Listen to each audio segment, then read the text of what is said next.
नमस्कार, मैं हूं प्रमोद और आप देखना शुरू कर चुके हैं दी-सड़कनामा.com। आज हमारे पॉडकास्ट में मेहमान है, स्क्रीन पे आपको नज़र आ रहे होंगे। जाना माना चेहरा है और किसी भी परिचय के मोहताज नहीं है। कोचिंग गुरु कहे जाते हैं प्रेमिल सर, और हरियाणा ही नहीं कई राज्यों के लाखों युवाओं के मार्गदर्शन है। सर, पहले बहुत बहुत स्वागत आपका। बहुत धन्यवाद sir, thank you very much. जी सर, क्योंकि लाखों युवा हैं, वो आपसे मार्गदर्शक हैं आप लाखों युवाओं के। युवा जानना चाहते हैं कि सबसे पहला सवाल कि आपकी स्कूलिंग और क्योंकि ये आईसीएस के नाम से आपका जो इतना बड़ा एम्पायर है, कैसे सोचा आपने कि इस तरह से इसमें आने को लेकर के? मेरी स्कूलिंग सर, मैं सोनीपत के थ्रू उल्देपुर गांव का हूँ और गांव में ही प्राइमरी स्कूलिंग हुई थी। और गांव में जो प्राइमरी स्कूलिंग में जो मेरी टीचर थी, बतेरी मैडम थी, हम बहन जी बोलते थे तब जी। तो वो बहुत अच्छी टीचर थी और हर बार ऐसा बोलते थे कि उनके पढ़ाए हुए 5, 7, 10 बच्चे स्कॉलरशिप लेते थे। वो सबको पढ़ाती थी, लेकिन जिसमें दम है, क्योंकि 2 चीज़ें चाहिए होती हैं। जैसे एक होते हैं एक्सटर्नल फैक्टर, एक इंटरनल फैक्टर। आप किसी अंडे को रख दो, कोई भी बर्ड उसके ऊपर बैठेगा, सेएगा, उस मिट्टी के डले में से कुछ नहीं निकलने वाला। लेकिन अगर अंडा है, उसको सेएगा तो निकलेगा। अब अंडा है, उसको बर्ड ना से तो भी दिक्कत है। तो 2 बातें रहती हैं, एक इंटरनल और दूसरा एक्सटर्नल। तो आपके अंदर कुछ दम है और आपको टीचर अच्छा मिल गया तो वो वहाँ से कुछ ना कुछ निकाल के लाएगा। ये इंपॉर्टेंट पार्ट होता है। तो प्राइमरी स्कूलिंग मेरी गाँव में हुई और जहाँ मेरे को बहुत अच्छा बेस मिला। प्राइमरी स्कूल के बाद फिर 6th क्लास से सोनीपत में ही बहुत फेमस स्कूल हुआ करता था, SM हिंदू स्कूल। तो मैं SM हिंदू स्कूल में पढ़ा 6ठी से 10वीं तक। अब कुछ कारण रहे, थोड़ी सी मैं स्कूलिंग में अपनी में गड़बड़ भी मानता हूँ कि गुड सेक्शन से मेरे को डल सेक्शन में डाला और वहाँ पर पढ़ने का माहौल थोड़ा सा कम मिला। और हम लोग 8वीं, 9वीं, 10वीं क्लास में स्कूल से भागते थे, भाग करके रोज़ फिल्म देखते थे। कई बार पकड़े भी गए, नाम भी कटा, गड़बड़ भी हुई, लेकिन उसके बावजूद भी घर जाके हम ज़रूर पढ़ते थे। घर वालों का प्रेशर था, डंडा था, पिटाई भी होती थी, और नंबर कम आए तो फिर पिटाई होती थी। 11th 12th क्लास हमने जो है CRZ स्कूल था, छोटू राम जाट स्कूल, तो उसमें हमने पढ़ाई की। और फिर 12वीं क्लास के बाद हिंदू कॉलेज से हमने ग्रेजुएशन की। ग्रेजुएशन के बाद मेरा एक दोस्त है, वो मुझे लेके गया कोचिंग तक, और वहाँ पर मुझे अपनी सरकारी नौकरी की तैयारी करनी थी, सरकारी नौकरी लगनी थी। अब ये मेरी पढ़ाई का दौर रहा। जी सर, आप सरकारी नौकरी आप छोड़ करके फिर ये शुरू किया कोचिंग सेंटर? जी जी। मैं जब सरकारी नौकरी लगने के लिए गया पढ़ने और मैं पढ़ा, तो वहाँ पर जो है, जब मैं पढ़ रहा था तो सब लोग देख लेते हैं, टीचर्स देख लेते हैं। उन्होंने मुझे कहा कि तू पढ़ने के लिए नहीं, पढ़ाने के लिए पैदा हुआ है और तुझे पढ़ना नहीं, पढ़ाना चाहिए। मैंने कहा सर, मैं तो पढ़ाई करके, तैयारी करके और सरकारी नौकरी लगने आया और सरकारी नौकरी लगूंगा।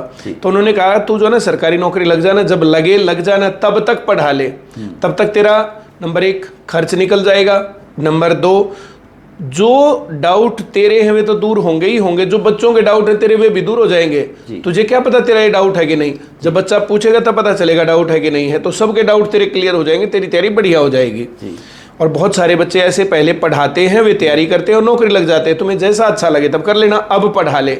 उनको मैथ के टीचर की ज़रूरत थी, मैथ मेरा अच्छा था और वहाँ से मुझे मौका मिला कि मैं पढ़ाऊँ। और जब मेरी नौकरी नहीं लगी थी, पढ़ाना मैंने तब शुरू किया था। पढ़ाने में मज़ा बहुत आया, तो फिर लगा नौकरी लग के क्या करना, पढ़ाने में ज़्यादा मज़ा है। और मैंने डिसाइड किया कि कुछ सालों तक मैं पढ़ाऊँगा और उसके बाद फिर अपना सेंटर खोल लूँगा। ये मेरा डिसीजन बहुत ज़्यादा अच्छा रहा। मतलब ये पहले से तय था कि जो है खुद का सेंटर आपने खोला है। और एक सर बड़ा क्योंकि जब आपने शुरू किया तो एक ये वो दौर था जहाँ कोचिंग सेंटर है बिल्कुल खाली हो गए थे, कोई कोचिंग सेंटर की तरफ जाना नहीं चाहता था।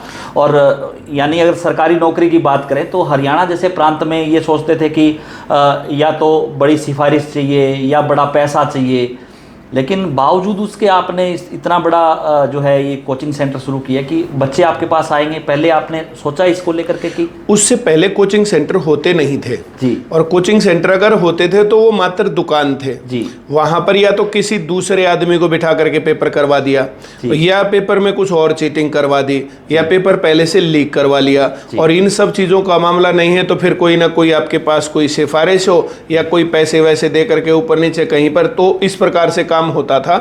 और जब मैं शुरुआत में पढ़ने गया तो मुझे भी लगता था कि पढ़ के नौकरी थोड़ी लगती है, और मैंने जो मेरा दोस्त था वो जो आजकल जो है कर्नल है जी, तो अजय शर्मा, तो उसने जो है ना वो बोला जो पढ़ के लगते हैं तू एक बार चल। वो एक बार वो मेरे को बहुत ज़बरदस्ती करके लेके गया, और मेरे ख्याल से उसने किसी भी काम के लिए मेरे साथ ज़बरदस्ती जो की अगर, तो वो मुझे पढ़ाने के लिए लेके गया कि तेरा मैथ अच्छा है, तू पढ़ेगा तो नौकरी लग जाएगा। और फिर मैं गया, फिर मैं पढ़ा, नौकरी भी लगा मैं, लेकिन नौकरी लगने से पहले वहाँ पढ़ाने का मौका मिल गया, मैं पढ़ाने लग गया। 2-3 महीने पढ़ा, 2-3 महीने पढ़ाया, फिर 2-3 महीने पढ़ा, फिर 2-3 महीने पढ़ाया, फिर 2-3 महीने पढ़ा, फिर 2-3 महीने पढ़ाया। ऐसा करने के बाद फिर पढ़ाया और फिर कई सेंटर्स में पढ़ाया।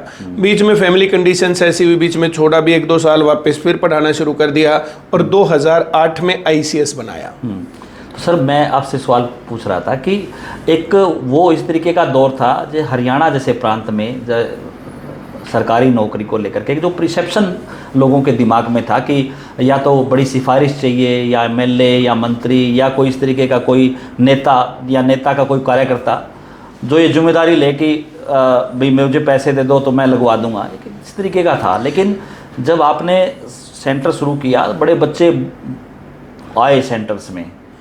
नहीं, उस टाइम पर जब हमने शुरू किया 2008 में शुरू किया था, तो 2008 में हरियाणा के भरोसे मैंने सेंटर नहीं शुरू किया।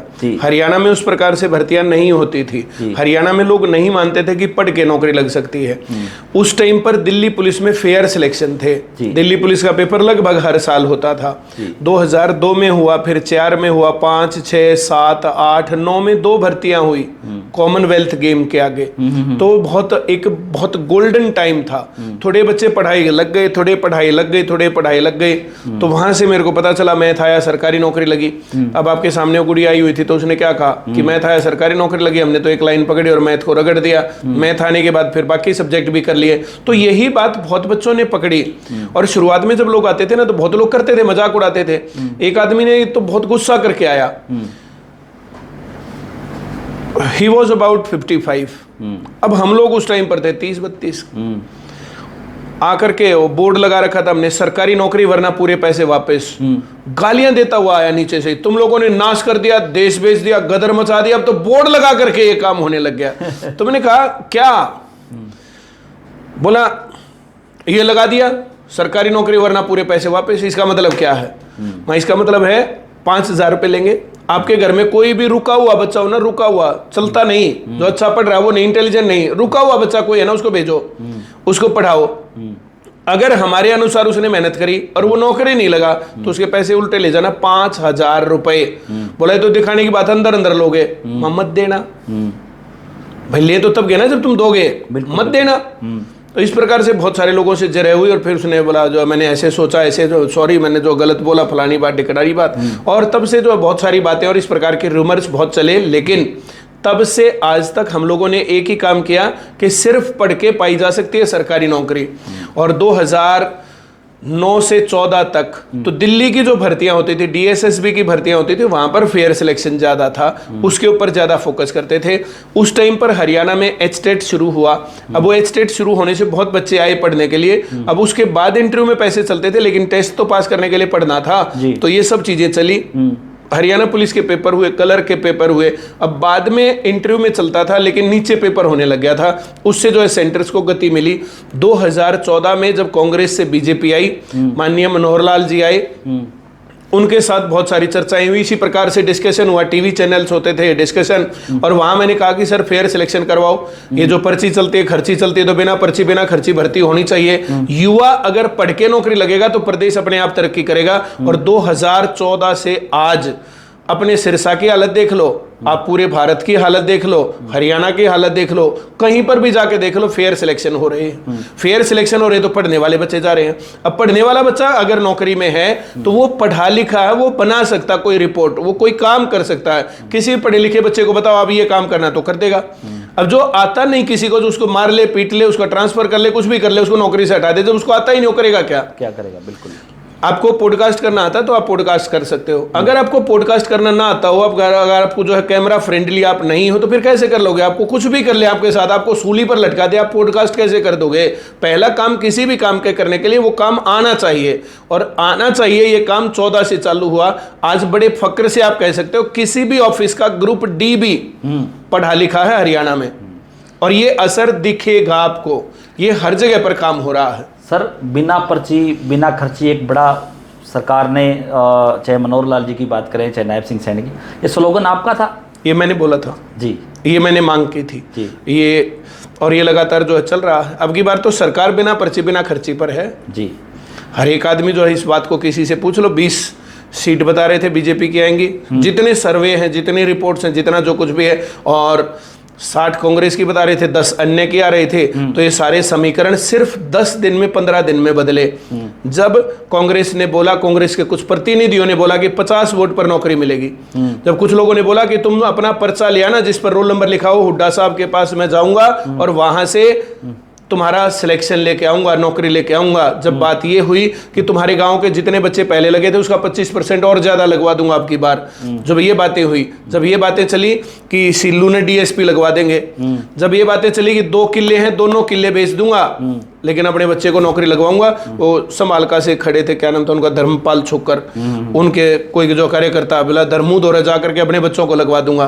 तो जब ये वीडियो वायरल हुई कि पहले अपना घर भरेंगे, फिर रिश्तेदारों का घर भरेंगे, और फिर जो हाँ, शमशेर सिंह गोगी ने कहा, तो हम लोगों ने असंध में शमशेर सिंह गोगी के वहां पर कि बिना पर्ची बिना खर्ची वाली सरकार आएगी, वहां पर हमने कहा कि इस प्रकार से घर भरने वाले लोग हारेंगे। और जो है असंध में बहुत बड़ा शानदार कार्यक्रम, 2,500-3 हजार युवाओं ने जो कार्यक्रम किया था, जिसके कारण इलेक्शन बदला। सर, आपको लगता था कि अगर जो है सरकार चेंज होती है, जैसे आपने कहा कि अगर हुड्डा साहब आते तो फिर जो है नौकरियां जो है बिना पर्ची बिना खर्ची लगती? हुड्डा साहब ने तो साफ साफ स्टेटमेंट दिया था, अब हमारी सरकार आएगी, सीईटी पीईटी के सारे मामलों को फेंकेंगे, हम देखेंगे, अपने कार्यकर्ताओं को लगाएंगे। हुड्डा साहब का बयान था ये।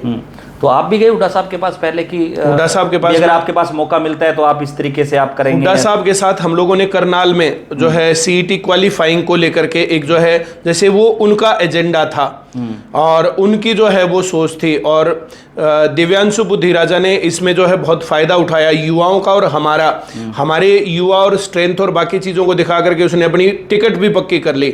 और दीपेंद्र हुड्डा जी वहां पर उस टाइम पर मिले, बहुत सारे लोग मिले। आपने भी प्रोटेस्ट किया था उस टाइम? हाँ, हमने किया था, हमने उनके साथ मिलकर के किया था, ओपन जीप के अंदर बैठकर हमने उनके साथ किया था। और वहां पर जो उसके बाद हुआ था कि हम लोग बात करेंगे, बात करने के लिए मेरे पास आए भी थे कई आदमी, और मैंने कहा था हमारी एकमात्र डिमांड है बिना पर्ची बिना खर्ची फेयर सिलेक्शन और रेगुलर रिक्रूटमेंट।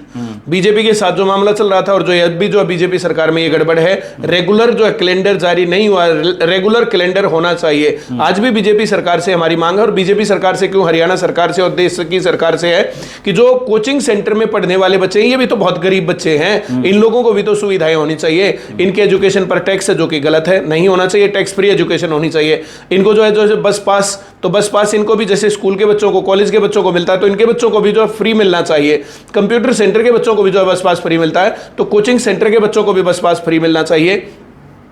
और इसके साथ जो है रेगुलर रिक्रूटमेंट, भाई हर साल भर्ती का कैलेंडर जारी होना चाहिए, भर्ती इस टाइम पर आएगी, अब इसके बाद इस टाइम पर जो है एग्जाम होगा, इस टाइम पर रिजल्ट आएगा, इस टाइम तक सब कुछ हो जाएगा, अब रिजल्ट आ जाएगा, ज्वाइनिंग हो जाएगी, तो ये पूरे साल का कैलेंडर जारी होना चाहिए, जो कि नहीं है। एसएससी में है और राजस्थान में है। राजस्थान में इससे पहले जो है मामला जो भी चल रहा था आपके सामने सब कुछ है, अखबारों में किस प्रकार से आया था, दैनिक भास्कर की इतनी बड़ी रिपोर्ट आई थी कि जो है मैंने तो इतने लोग लगवा दिए, भला ऐसा कोई सगा नहीं जिसको मैंने लगवाया नहीं, तो इस प्रकार की जो है टैगलाइन अभी कुछ दिन पहले ही आई थी। जी। तो हरियाणा में फेयर सिलेक्शन है, लेकिन अगर यहां पर कैलेंडर से जो है सब कुछ होगा तो फिर सरकार की छवि और ज्यादा सुधरेगी, और जो अभी जो थोड़े थोड़े मार्जिन से जीत रहे हैं तो फिर ज्यादा मार्जिन से जीतेंगे। बीजेपी शासित कुछ राज्य हैं, वहां पर कैलेंडर चल रहा है, कैलेंडर पूरा भर्ती जो है कैलेंडर जारी किया जाता है, लेकिन हमारे यहाँ क्यों नहीं? देखिए ये डिमांड थी, और जहां तक मुझे अपने आप पर्सनल फील होता तो हरियाणा सरकार और एचएसएससी केस के बोझ में इतनी दबी हुई है जिसके कारण रेगुलर कैलेंडर जारी करने में इनको दिक्कत है। अब जो भी कुछ भी करते हैं तो कोर्ट में जाके भर्ती फंस जाती है, कुछ भी करते हैं तो कोर्ट में जाके भर्ती फंस जाती है। ये जो आईसीएस ने पढ़ाया, लोगों को जागरूक किया, कुछ लोग ज्यादा जागरूक हो गए। अब वो जो है कोई भी भर्ती आती है तो उसकी भर्ती पॉलिसी को पूरी को पढ़ते हैं, जहां चूक दिखती है भाग के हाई कोर्ट। तो ये मामला है, ये तात्कालिक तौर पर थोड़ा सा नुकसानदेह है, लेकिन इसने सरकार और एचएससी और आयोग की आंख खोल दी है कि अब लापरवाही नहीं चलेगी, एक एक चीज प्रॉपर तरीके से होगी तब बात बनेगी। सर, पेपर लीक को लेकर के आपका क्या मानना है कि जैसे आपने भी जो है जिला मुख्यालयों में काफ़ी प्रदर्शन किए कि पेपर लीक क्यों हो रहे हैं, बार बार स्टूडेंट्स हैं उनको अनावश्यक जो है खर्च भी पड़ता है पेपर देने के लिए, लेकिन अभी कई सालों से समूह चल रहा है कि आपको लगता है कि कुछ इस पे अंकुश लगा है? या देखिए पहले तो टोटल पेपर होगा नहीं होगा, लीक होगा नहीं होगा, कुछ मामला था ही नहीं, पता था या तो खर्ची चलेगी या पर्ची चलेगी, या तो पैसे चलेंगे या तो सिफारिश चलेगी।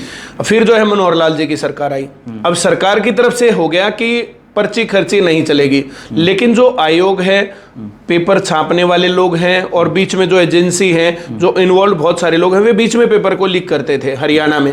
और पेपर लीक होने के कारण जैसे हरियाणा पुलिस का पेपर 2 बार लीक हुआ, प्रोटेस्ट हुआ, कैंसल हुआ, फिर अब जो बाद में हुआ तो वो फेयर सिलेक्शन हुआ, एसआई का पेपर फिर फेयर हुआ, ग्राम सचिव का पेपर था तो वो लीक हुआ था, उसका फिर वो जो प्रोटेस्ट होकर के वो कैंसिल हुआ था, और वो कैंसिल होने के बाद अब हरियाणा में फेयर सिलेक्शन है। अब बहुत सारे लोग जिद लगाते हैं, मैं क्या कह सकता हूँ इस बात के ऊपर, तो मैं क्या आंकड़ा दे सकता हूं कि जो है कुछ लोग ऊपर नीचे के 2-4% लगा देते हैं। अब 2-4% लगा देते हैं, मैं तो ये देखता हूं अभी आपके कार्यक्रम में यहाँ पर जो लड़कियां आई थी, ये दोनों लड़कियां गरीब घर से हैं, दोनों ने पढ़ाई करी, 2-3-4 साल पढ़ी और अब ये जो है अच्छी नौकरी पर सेटल्ड है। इस प्रकार से कितने ही लोग, मैं बहुत लोगों को जानता हूं जो अपने घर से इस कंडीशन में नहीं थे कि वे सिफारिश लगवा पाए, और वे अपने घर से इस कंडीशन में नहीं थे वे इतने रुपए दे पाए।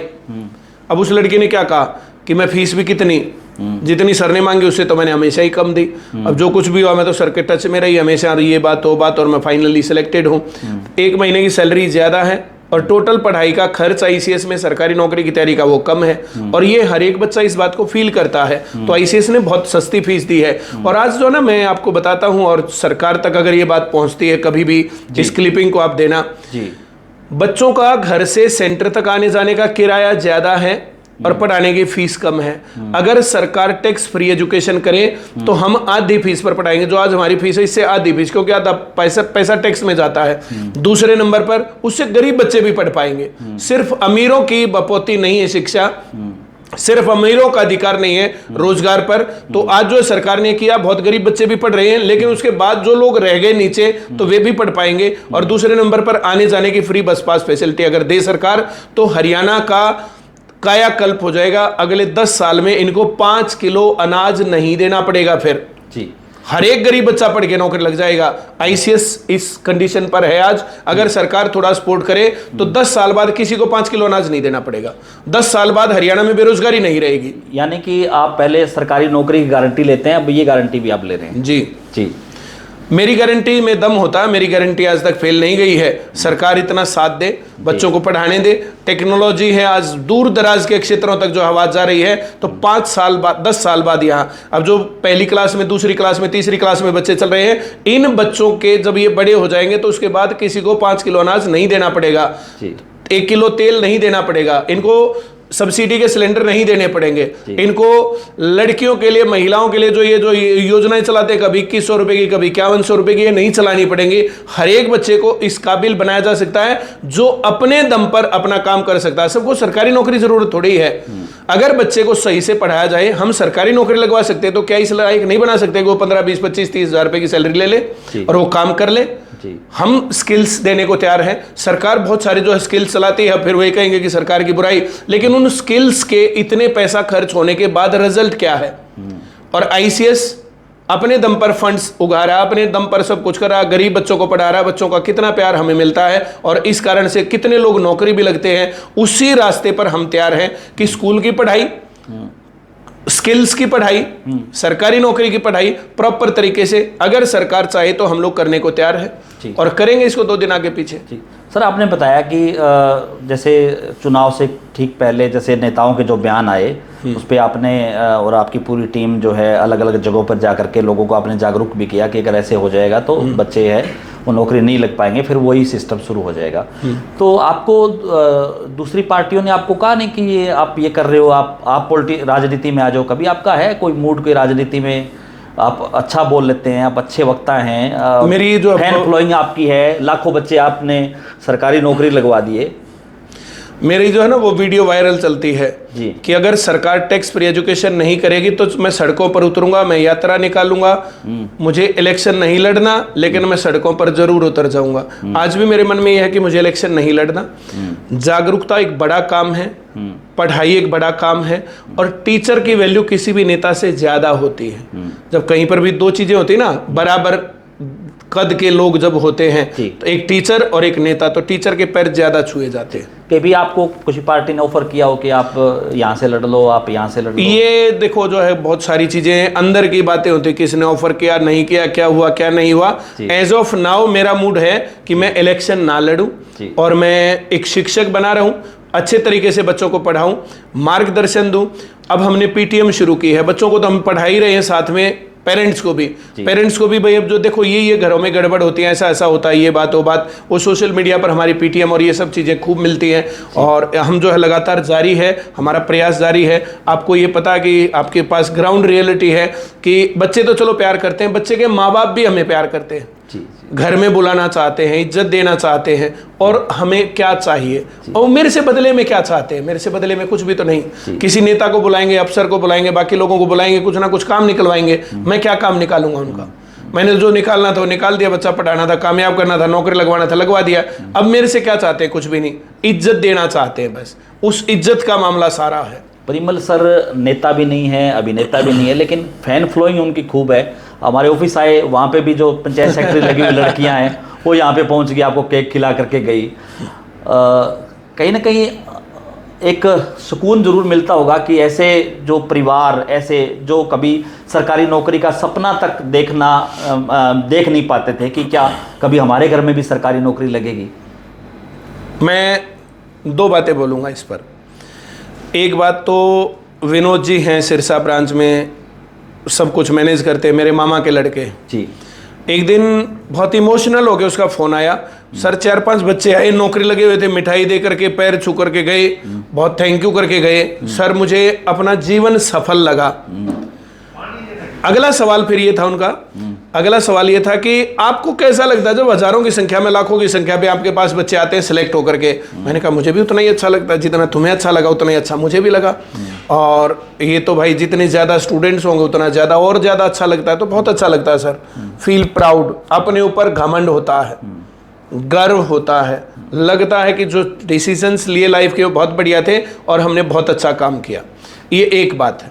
दूसरी बात बताता हूँ आपको जी। फरीदाबाद में एक प्रोग्राम हुआ, वो प्रोग्राम था कलाकारों का, हरियाणा के कलाकार जी। उस हरियाणा के कलाकारों में वहाँ पर हम लोग भी बुलाए गए और हम लोगों ने भी वहाँ स्पॉन्सरशिप दे रखे थे जी। तो फरीदाबाद में जब गया, मैं कहीं भी जाता हूँ और मैं बता के अगर जाता हूँ तो वहाँ पर हमारे स्टूडेंट्स मिलने के लिए आते हैं। तो मैं फरीदाबाद में गया तो वहाँ आसपास के फरीदाबाद, बल्लभगढ़, एक दो ब्रांच वहाँ के जो क्या नाम था और आगे मैं नाम भूल रहा हूँ अब, पलवल के, और 3-4 ब्रांच के बच्चे वहाँ पर 1000 की संख्या में पहुँच गए। 2 केस हुए, एक 2 एंट्री इकट्ठी थी, एक सीएम साहब की, मनोहर लाल जी उस टाइम पर सीएम थे, और दूसरी मेरी।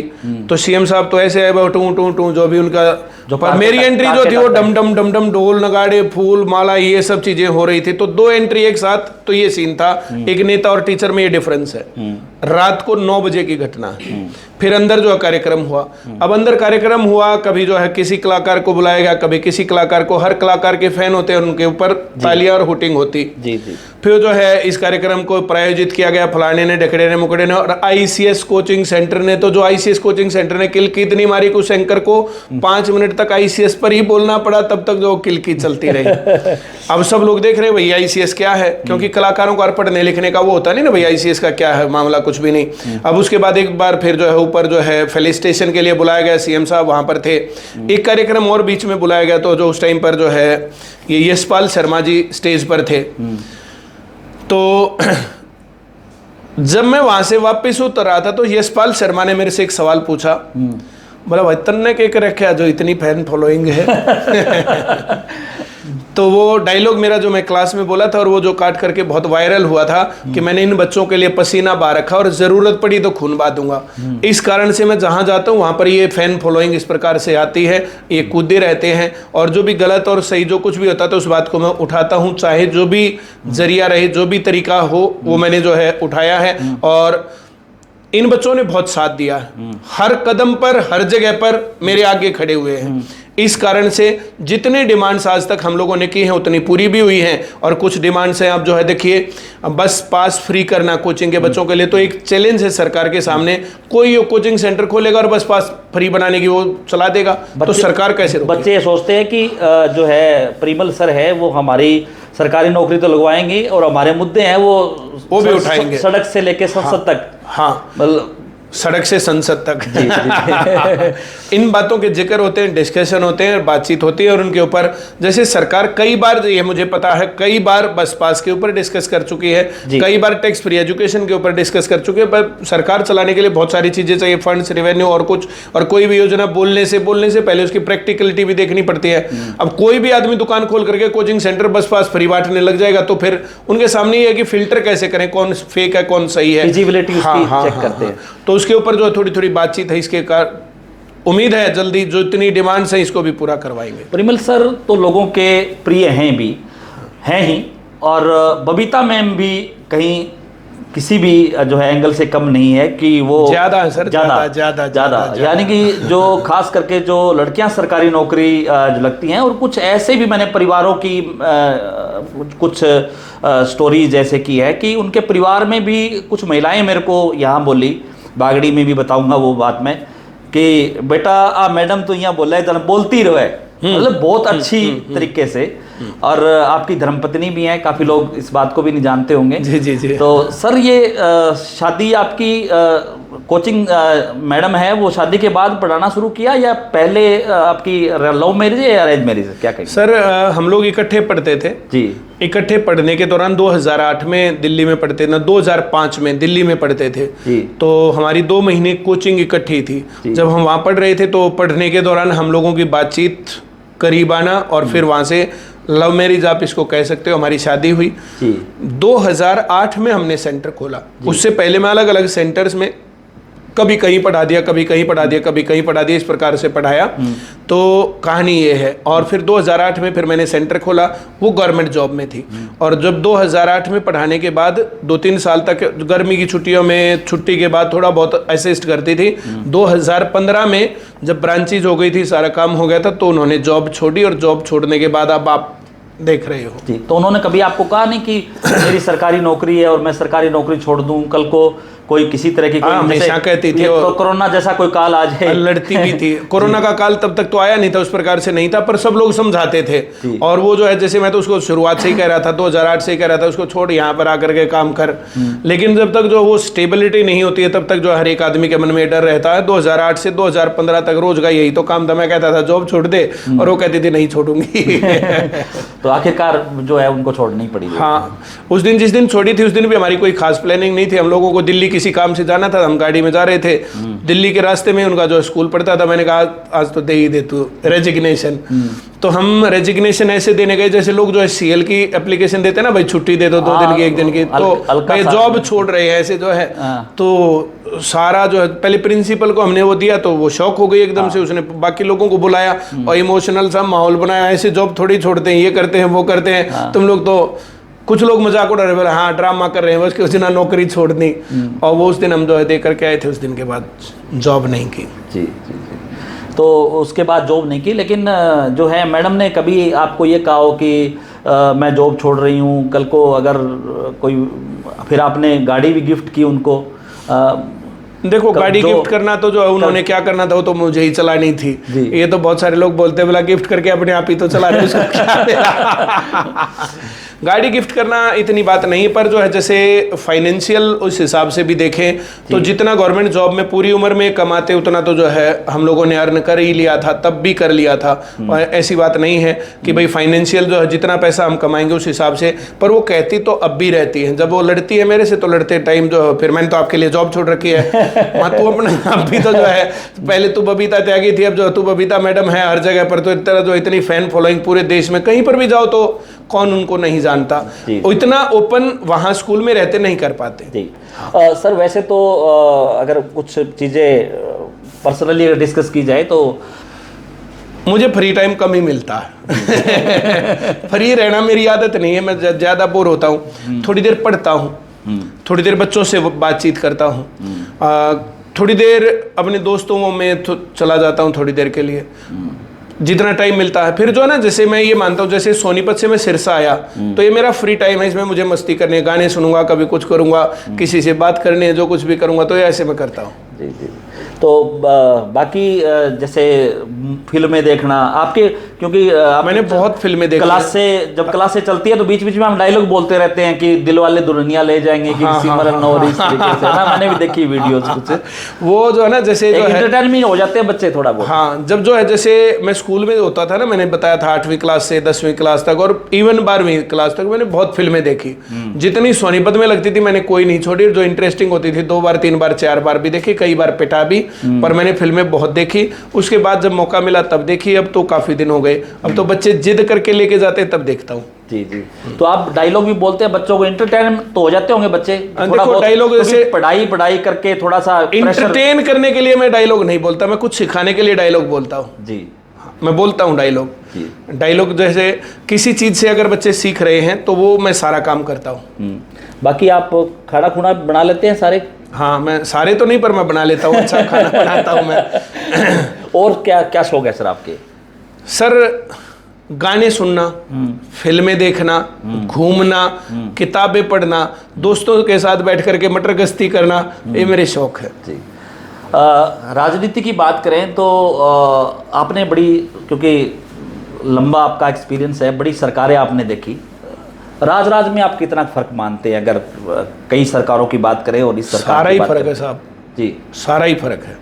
अभी पश्चिमी बंगाल के वीडियोज आ रहे हैं कि किस प्रकार से वहाँ गुंडागर्दी चलती थी, आत्मा कांप जाती है।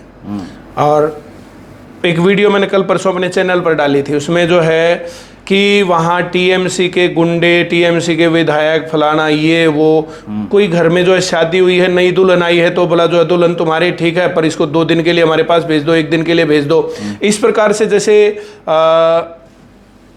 क्या नाम था इनका, भगत फूल सिंह, उनके जो हरियाणा में जो एक किस्सा प्रचलित है, जैसे हरियाणा में भी इस प्रकार से रंग और ये सब चीज़ें हुआ करती थी। नई बहू आती तो उनके पास रखी जाती थी। फिर तो एक लड़की ने कहा अपने भाई को जो पहलवान था कि तू पहलवान जो है झूठे भर का गात ले रहा, तेरी बाण किसी दूसरे दौरे रह का होगी, बोला तू नहीं रह का होगी। तो फिर वो शादी करके सब लोग जो इस काम के लिए रेडी थे कि हाँ जाएगी, 2-4 दिन उनके पास रहेगी। इस प्रकार का पहले एक ट्रेंड था। अब वो बातें वहां पर सुनी, जैसे मैंने यहाँ की हिस्ट्री में उस प्रकार की बातें सुनी, अब वहां पर ये बातें सुनी तो जो है आत्मा कांपती है। तो एक राज्य से दूसरे राज्य में बहुत फर्क है। जब ये बातें सुनते थे कि भाई जो है सीएम ने, कोई आदमी जो अपनी गाड़ी का इनॉग्रेशन करवाने गया तो गाड़ी रख ली, अब नौकरी आपका टेस्ट पास है, कितने ही नंबर हैं, लेकिन आपके पास अगर पैसा या सिफारिश ये है तो आपकी नौकरी लगेगी। और आज जैसे मैं ये कह सकता हूं कि जो है राज और राज में बहुत फर्क है। हुड्डा साहब ये कह सकते थे ना कि फेयर सिलेक्शन करेंगे, कहाँ कहा? नहीं कहा। इन्होंने एक ही बात कही, बस फेयर सिलेक्शन। रिजल्ट का डिफरेंस आप देख लो। हम लोगों ने भी कोशिश करी, बच्चों ने कोशिश करी। हरियाणा के मुख्यमंत्री रहे मनोहर लाल खट्टर, जिन्होंने आपने कहा कि बिना पर्ची बिना खर्ची, और एक बड़ा एक परसेप्शन उन्होंने चेंज करके दिखाया। उनको लेकर के आपके क्या व्यूज है, क्या सोचते हैं आप उनके बारे में? हर एक हरियाणवी को पूरी उम्र मनोहर लाल खट्टर का ऋणी होना चाहिए, ऋणी। पूरी उम्र मनोहर लाल खट्टर के लिए जो है ना हर काम के लिए तैयार रहना चाहिए। उस आदमी ने वो काम कर दिखाया जिसको करने की कोई नहीं सोच सकता। और इवन इलेक्शन के टाइम पर बीजेपी पार्टी वाले भी सारे के सारे उनको ही कल्प्रेट बना रहे थे कि बिना पर्ची बिना खर्चे की योजना के कारण सरकार जा रही है, जबकि सच्चाई वो नहीं थी। और बच्चों के अंदर भी र्यूमर था और बहुत सारे लोग जो इस चक्कर में थे कि रड़क काट देंगे बीजेपी की। मैंने क्लास में बात करी, रड़क बीजेपी की निकलेगी, रड़क तुम्हारी निकलेगी, रड़क मनोहर लाल खट्टर की निकलेगी, रड़क तुम्हारी निकलेगी। और बच्चों को समझ में आया अगर ये 50 वोट पर नौकरी लगवाने वाले लोग आ गए तो क्या गारंटी 50 वोट पर कहेंगे, कुछ पैसे भी लगेंगे भाई। लेकिन विरोध बहुत हुआ हरियाणा के जो है, खास करके जो जाट बेल्ट में मनोहर लाल खट्टर का बहुत विरोध हुआ, बहुत पुतले फूके। क्या इसके पीछे की क्या कहानी मानते हैं आप? देखो साहब, पॉलिटिक्स है, क्या पता लोग अपने आप ही कुछ करवाते हो, ऐसा मुझे पता नहीं है ये बात की जो है कोई और दूसरा क्या करेगा क्या नहीं करेगा। पर उसका किसान एंटी थे जी, कर्मचारी एंटी थे जी, व्यापारी एंटी थे, सब लोग ही तो एंटी कर रखे थे। और युवा जिनके लिए बिना पर्ची बिना खर्चे की योजना चला रखी वे भी एंटी कर रखे थे। कारण सब युवा चाहते थे सीईटी क्वालिफाइंग हो, वो कर नहीं रहे थे, जिद पर अड़ के बैठ गए थे। जैसे सीईटी मैंने ही सजेस्ट किया था, मैंने ही प्रपोज किया था, लेकिन जो लागू किया गया उसमें चूक कर दी। और उस दौर में जो है मेरे को बता दिया गया ये उड्डा का आदमी है और गलत नीतियां बनाता है। मनोहर लाल जी मेरे से मिले नहीं, उसके बाद बातचीत हुई नहीं, डिस्कशन हुआ नहीं। सीईटी की पॉलिसी के ऊपर कितनी भर्तियां अब भी पेंडिंग है, 22 के बाद अब तक कोई पेपर भर्ती पूरी नहीं हुई है। तो ये भर्तियां पूरी होने जो है ये इस प्रकार की चीजें हैं। नायब सिंह सैनी आने के बाद उन्होंने आते ही जो है 26-27 हजार नौकरियां करी और अभी वो 22 वाली भर्ती के ही तो लोग लगे, 22 के बाद टेस्ट होना कहाँ हुआ और 22 के बाद टेस्ट होकर के नौकरी कौन लगे? तो 2022 में जो टेस्ट हुआ था वे लोग लगे थे। 22 से 26 4 साल हो गए तैयारी करते करते, बच्चों के शक्ल मुंह सूख गए। तो ये तो गलत है। तो भर्ती हर साल होनी चाहिए ना। आप भी जो है हरियाणा स्टाफ सिलेक्शन कमीशन के कई चेयरमैनों से भी आपने स्टूडेंट्स को लेकर के भी बातचीत चलती रही आपकी? मैं बहुत बार गया हूँ, मैं बहुत सजेशन दे के आया हूँ, पेपर कैसे बनाना चाहिए, पेपर लीक कैसे नहीं होना चाहिए, सारी बातें मैंने बताई, हर एक बात बताई है। तो सरकार ने अडॉप्ट किया कोई आपको? वो सारी तो चल रही है, इसलिए तो मामला चल रहा है। जितनी बातें मैं बता के आया हूँ सारी मानी है। सीईटी क्वालिफाइंग की नहीं मानी जिसके कारण मामला गड़बड़ था, लेकिन मैंने बच्चों को बताया कि सीईटी क्वालिफाइंग वाली बात चलो नहीं मानी तो फेयर सिलेक्शन को कहाँ भूल जाओगे तुम? 50 वोट पर नौकरी देने वाले लोगों को कैसे ले आओगे? तो स्टूडेंट से मानी आपकी बात प्रॉपर? नहीं मानते तो फिर आज किसकी सरकार होती और फिर हम यहाँ बैठ के बात कर रहे होते? फिर तो बातें चलती कितने रुपए लग रहे हैं आजकल। सर कोरोना काल एक स्टूडेंट्स के लिए तो काफ़ी, क्योंकि डिफिकल्ट रहा कि बच्चे तैयारी नहीं कर पाए, उस पर नुकसान ये कहने की बातें जी।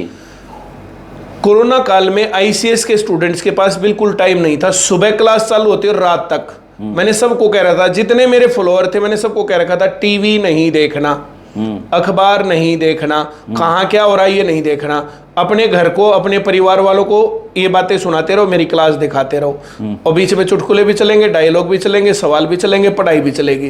तो सुबह भी मैं क्लास लेता था, एक शाम को क्लास लेता था, दिन में बहुत सारे लोग क्लास लेते थे और मैं तो चुपचाप से पतली गली में, वैसे तो घर से बाहर निकलना वर्जित था पर रास्ता ढूंढ रखा था, चुपचाप से अपने खेत में चला जाता था। खेत में जाना दिक्कत का काम नहीं था, पूरा दिन खेत में रहते, वहाँ ट्यूबवेल में नहाते, गंठा रोटी खाते और फिर शाम को जो है दूध लेने के बहाने जो कुछ भी, तो पर जो है हम लोग जो है कोरोना काल में वहाँ रहते और खूब मैम पढ़ाया और यूट्यूब सेशन लिए, फेसबुक ये वो सब कुछ किया। बच्चे सुबह से रात तक लगे रहते थे। मैंने कहा था कोरोना काल जाते ही भर्ती आएगी, तुम लोग नौकरी लग जाओगे। कोरोना काल जाते ही हरियाणा पुलिस, दिल्ली पुलिस आई और आईसीएस के सारे बच्चे ठुक गए उसमें, वो लगातार पढ़ रहे थे। अब जो लोग हर टाइम पर जो है वो टीवी देख रहे हैं, वहाँ इतने मर गए, अब ये हो गया, अब इतना आंकड़ा चला गया, ये हो गया, वो 24 घंटे डरा रहे थे। बहुत सारे लोग इंतजार कर रहे थे कब मुझे कोरोना और कब मैं मरूं। हमारे बच्चे कब कोरोना खत्म और कब हम नौकरी लगे, तो ये डिफरेंस था। मुझे बहुत ज़्यादा ट्रेजेडीज सुनाई नहीं थी, विद गॉड ग्रेस। बहुत लोग मरे, उनकी आत्मा को मैं शांति के लिए प्रार्थना करता हूँ, मजाक की बात नहीं है। बहुत लोगों का परिवार उजड़ गया, उनके लिए मैं जो है भगवान से दुआ करता हूँ कि उनको शक्ति दे उस दुख को सहन करने की। लेकिन मैं बहुत प्राउड से ये कह सकता हूँ कि आईसीएस से जुड़े हुए जो लोग थे और जो हमारी बातें सुन रहे थे, उनमें ट्रेजेडी नहीं हुई। ये सारा मामला गेम था माइंड का, ये मुझे ऐसा लगता है। बाकी अब क्या कहें, सब लोग जो है तो दर्शक भी देखेंगे, बाकी लोग भी बताएंगे। आप जो है स्टूडेंट से तो आप मिलते ही हैं, उनके परिवार के लोग भी आपसे बातचीत करते हैं जी। लेकिन यही अगर प्रिमल की माता या प्रिमल के पिता वो सोचते हैं कि बच्चे ने इतनी मेहनत की, आज लाखों युवा हैं वो सरकारी नौकरी, उनके घरों में चूल्हे जलाने का काम है वो परिमल कर रहे हैं। मेरे पिताजी तो 2000 में गुजर गए थे जी, वो अब नहीं है इस दुनिया में। पिछले साल हमने 25वीं वर्षगांठ की थी उनकी, जो है डेथ एनिवर्सरी की जी। मेरी माँ को मेरी वैल्यू नहीं है। उसको लगता है ये पागल है, इसको कोई भी बहका लेता है, इसको सड़कनामे वाले ने भी बहका लिया और मुफ्त में इससे बहुत सारा इंटरव्यू करवा लिया। उनको लगता है जो है ये सब चीज़ें तो जो और कुछ हो रहा है, ये हो रहा है, वो हो रहा है। अब हर जगह पूरे देश में जो है ये फोटो लग रहे हैं, ये विचार चल रहा है, हर एक आदमी जो है फैन है, पर उसको फालतू की बातें लगती हैं।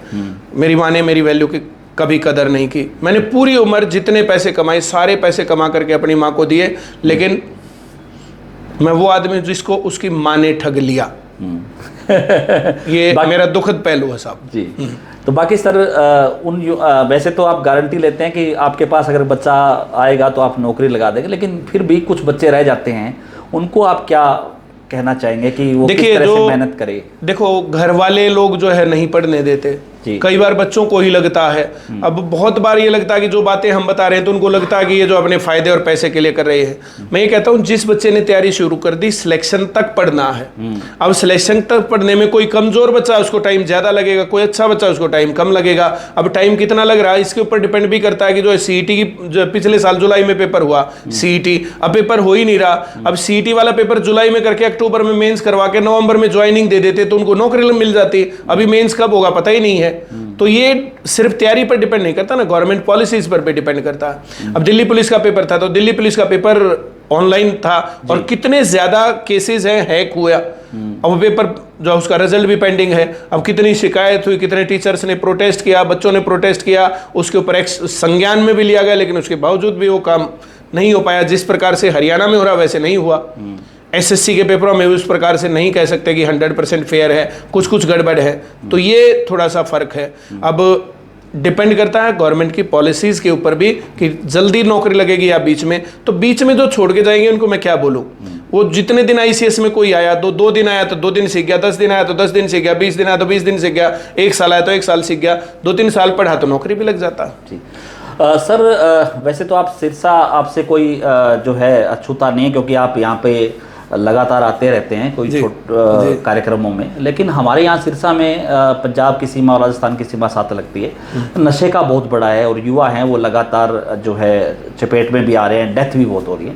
तो उनको हमारी आपसे गुजारिश भी है कि आप उन आईसीएस में एक भी बच्चा आपको नशे का आदी नहीं मिलेगा जी।